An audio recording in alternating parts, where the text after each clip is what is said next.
네, 황명선입니다. 그 GDP 쇼크와 관련돼서 우리 민생회복 지원과 관련해서 우리 최은석 의원님도 질의를 주셨는데 한 가지 말씀드리겠습니다. 지난 24일 한국은행에서 4.3분기 성장률 0.1%로 발표했죠. 언론에서는 이것을 GDP 쇼크라고 표현하고 있습니다.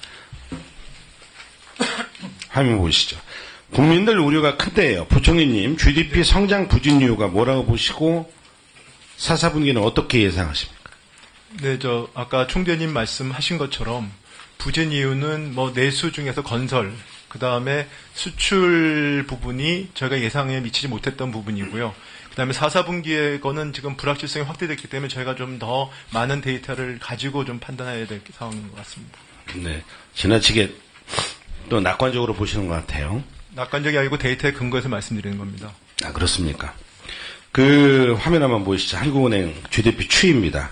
지난 기재부 국정감사에 논의했던 GDP 예측입니다.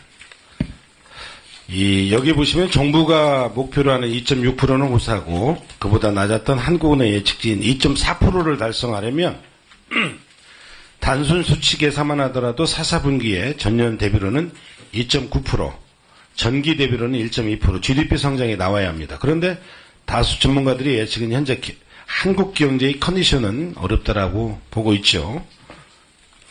다음 한번 보시죠. 한국은행 발표와 전문가들이 의견을 종합하여 현재 4.3분기 GDP 성장률의 쇼크와 향후 4.4분기 성장도 쉽지 않을 거라고 전망을 4개를 꼽아봤습니다. 여기 보시면 11월 전산업 기업 심리지수 전망치가 2.8% 하락. 그리고 수출을 가장 큰 이유는 수출을 주도했던 반도체, 화학, 자동차 수출의 침체, 더딘 민간 소비 회복률, 그리고 미국 대선 리스크와 중국 경제 침체 여파, 중동 요새, 정세, 우크라이나 전장, 국제 정세의 불안정, 이렇게 4가지를 꼽고 있습니다. 어때, 이런 전망들에 대해서 동의하십니까? 네, 전체적인 시각에 대해서 동의합니다. 부총님, 저는 이 4가지 중에서 우리가 할 수 있는 것과 할 수 없는 것으로 구분할 수 있다라고 봅니다. 네. 하나씩 살펴보면은요, 국제 정세나 수출 수요가 급감하는 것은 어쩔 수 없는 그런 대외 변수가 될 수 있죠. 네네. 그러나 우리 정부가 할 수 있는 것이 있습니다. 바로 민간 소비를 진작시켜서 내수를 회복시키는 것이죠. 저는 지난 11일 기재부 국감 때 수출이 반도체, 자동차 중심으로 심화되는 현상을 우려하고 경제 성장이 일부 대기업 수출에만 의존하는 불균형 성장을 지적한 바가 있습니다. 또한 자영업자, 폐업자가 지난해 100만 명이나 나온 것을 들면서 민생의 어려움도 지난 11일 국감 때 지적을 했습니다. 부총님, 반복하자면 민간 소비가 GDP에서 차지하는 비중이 한 50% 넘기 때문에 내수 활성화로 인한 부가가치 및 취업 유발 개수나 투자나 수출보다도 높다는 연구 결과가 있습니다. 알고 계시죠? 네. 그렇다면 우리가 GDP 쇼크를 극복하고 애초 목표로 한 성장률을 달성하기 위한 방안은 이미 정부도 알고 있다는 거 아니겠습니까? 그렇게 저희가 방향을 저도 잡고 있습니다.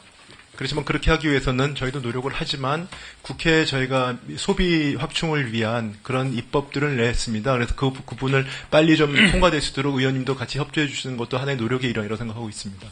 저는 그동안 많은 의원님들이 제기했던 내수 활성화, 특히 이제 자영업자 100만 명에 가까운 그 폐업의 위기를 보고 현장의 자영업자 소상공인 민생회복 지원금 전 국민인, 근데 이념적 성향 때문에 그런지 여기에 대한 관점들이 틀리더라고요. 그래서 결국은 저는 시장을 논산해서 시장을 오랫동안 한 사람으로서 이 지역 앞에 민생회복 지원금이 지역의 소상공인 자영업자들한테 지역경제, 골목경제 선순환 구조를 만드는 아주 핵심이라고 봐집니다. 그러니까 이게 전체적으로 쉽지 않으면 선별이 됐든 기한을 정하든 아니면 추경이든 저는 지금 당장 논의를 해야 된다고 생각을 합니다. 어떻게 생각하세요? 네, 그 자영업자가 어려운 건 저희도 충분히 인지하고 있고요. 그렇기 때문에 자영업자에 대한 소상의 자영업자의 종합대책을 발표를 했습니다. 근데 그 내용은 민생회복지원금은 일률적인 1인당 일률적으로 그 현금성 이렇게 상품권이라 하더라도 지급을 하는 것입니다. 근데 결국은 자영업자가 어려운 거는 그런 것뿐만 아니라 사실은 지금까지 어떤 빚 굴레에서 이렇게 어려움이 있는 것이거든요. 그래서 그렇기 때문에 그 어려움을 저희가 자영업자의 상황에 맞춰가지고 지원한 걸 저희가 발표를 했고요. 그 다음에 현재 예산에서도 한 전 국민의 30% 정도는 그 정도 규모보다 더 많은 소득 지원을 하고 있습니다. 그래서 그 민생회복 지원금에 대한 일률적이고 일시적인 지급에 대한 소비 증대 효과나 자영업자의 지원 효과가 지금 의원님 말씀하신 것보다 저희는 크지 않다고 생각하고 있고 더 필요성이 있는 저희가 만든 종합적이고 그다음에 맞춤형 지원 대책을 좀 더 강화해야 된다는 시각을 갖고 있습니다. 내수 경제를 끌어올리는 굉장히 중요한 마지막 역할을 할 거라고 확신합니다. 네, 그 부분 좀 시각차가 있는 것 같습니다, 의원님. 어제 진성준 의원께서도 말씀하셨지만 온누리 상품권에 대한 그러니까 재래시장을 주로 이용하는 온누리 상품권을 계속 확대를 하고 있어요. 5조 5천억 정도까지. 근데 지역화폐에 대해서는 영원해요. 지역화폐가 지역경제의 선순환 부분입니다.